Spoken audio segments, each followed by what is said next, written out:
Sa lawak na 89,000 hectares, ang bayan ng Tiboli ang pinakamalawak sa buong probinsya ng South Cotabato. Pero malaking bahagi nito bulubundukin at mahirap abutin. Ngayong araw, papunta kami sa pinakamalayong barangay sa Tiboli para maghatid ng ataon.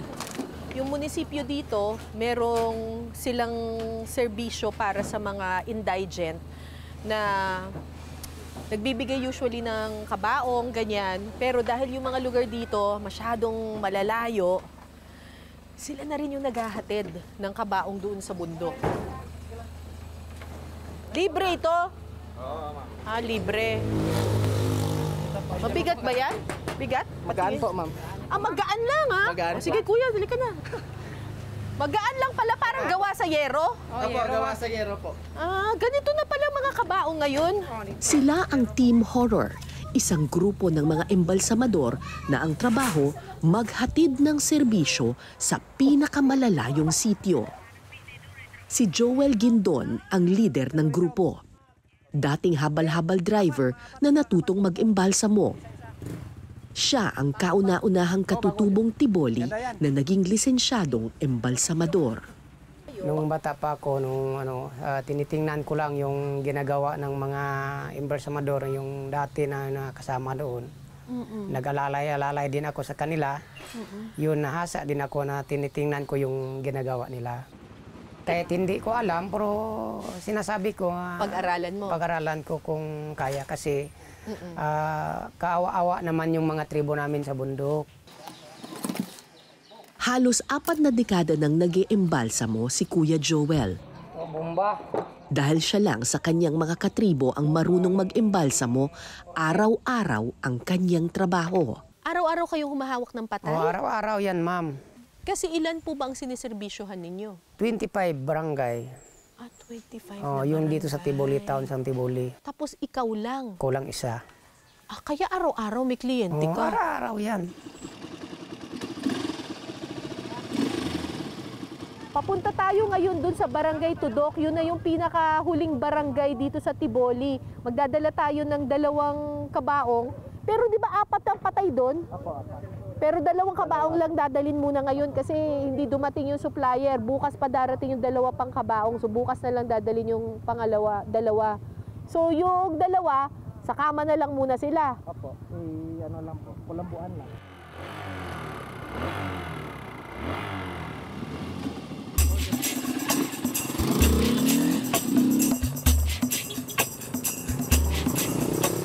Sa simula, sementado pa ang kalsada.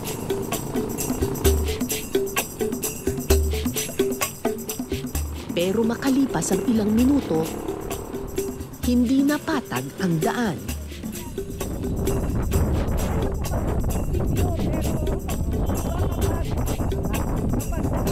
Habal-habal, rough road. Kailangan manangat ang loob mo. Pero paano pa kapag meron kang bitbit na kabaong? Yun. Angkas ako ng panganay na anak ni Joel na si Mark. Sanay siya sa pagmumotorsiklo dahil bata pa lang daw siya, inaangkas na siya ng kanyang ama. Simula grade 1, 2, 3, sinasama niya na po ako ng Saan?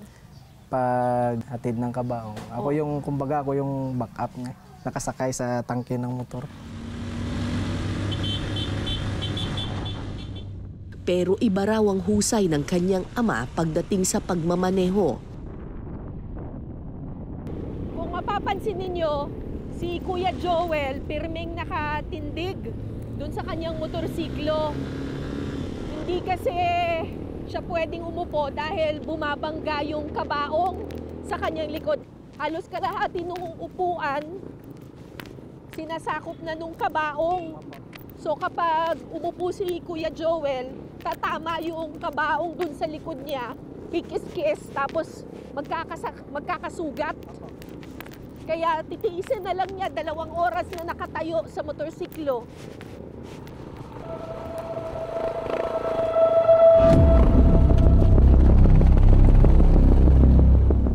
Makalipas ang ilang minuto, naging mahirap na ang daan.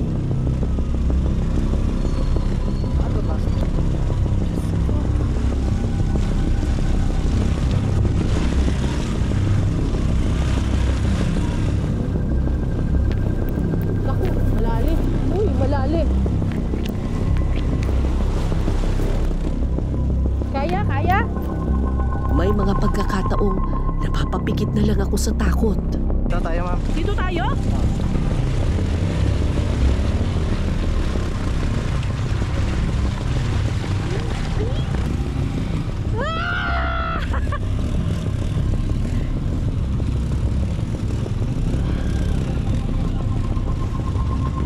Kaya natin yan? Opo. Hindi na ako bababa? Hindi na po. Sus, Maria, sir. Sige, kaya natin to.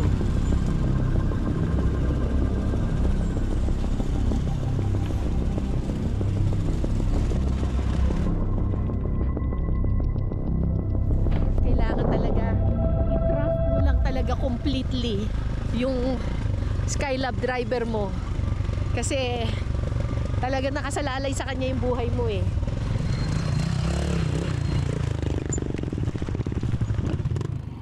Sa sobrang hirap ng daan, may mga pagkakataong kailangan ng bumaba at maglakad na lang. Medyo malalim. Tapos single track lang. So, mas magandang bumaba na lang tayo kesa ma-disgrasya. Mukhang malalim ito eh.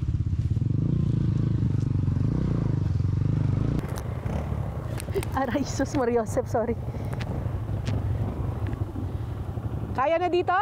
Okay.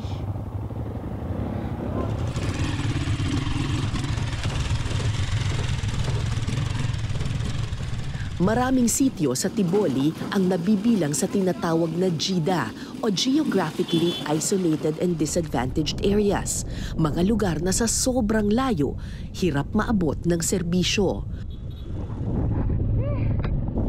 Parang lalong nakakatakot kapag nakikita ko yung kabaong sa harap namin eh. Walang nangangahas na magpunta rito, kaya kapag may namatay, madalas silang tinatanggihan ng mga punerarya. Bakit importante yung trabaho ng mga embalsamador? First of all, ma'am, kasi yung lugar namin dito is more on far flung communities, kabundukan. So pag hindi yun ma-preserve ng maayos, magkukos din yun doon ng sakit sa community. Kasi lilibing lang nila ng hindi man lang na ng maayos. So it's either makakontaminate ng mga resources nila doon. Noong 2010, naisip ng munisipyo na magbigay ng libreng ataol sa mga namamatayan. Ang problema, walang magdadala nito. Dito na nabuo ang pagtutulungan ng munisipyo at ng Team Horror. Sinabi ko sa kanya, Mayor, kung pwede, kunan natin ng license si Joel. Hindi naman basta-basta mag-embalmer kung wala kang lisensya. Sa ilalim ng programa, sagot ng munisipyo ang ataol at motorsiklo, habang ang grupo ni na Joel ang magsasakripisyo. Yung mga pamilya po ng namatayan, binabayaran po ba kayo? Ayun, pamilya, ma'am, kung sa bayad, wala man sila kung saan sila mo kumukuha ng pera, may bayad sa akin. Kung minsan lang, kung magbigay sila ng 3,000, 2,000, yun ang binabigay ko sa mga tao ko.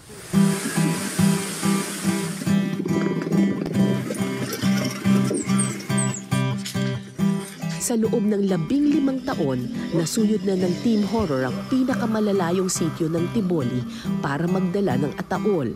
At kapag emergency, minsan nagiging ambulansya pa sila. Inangkas ninyo yung Pinangkas yung patay. Yun ang pinakamahirap na gawain. Kasi Nakayakap sa inyo. nakayakap. Ba't po ninyo inangkas? Kasi wala na, not choice naman, wala naman tayong sasakyan. Walang pera yung tao. Pagkatapos, siningilan mo ng 7,000, karga yung patay mo sa porlon. Oh, wala naman pera. Wala naman pera. Not choice, ikarga ko na lang sa motor kaya wala kayong gastos. Maraming salamat sa pagtutok ninyo sa Eyewitness mga kapuso. Anong masasabi ninyo sa dokumentaryong ito? I-comment nyo na yan. Tapos mag-subscribe na rin kayo sa GMA Public Affairs YouTube channel.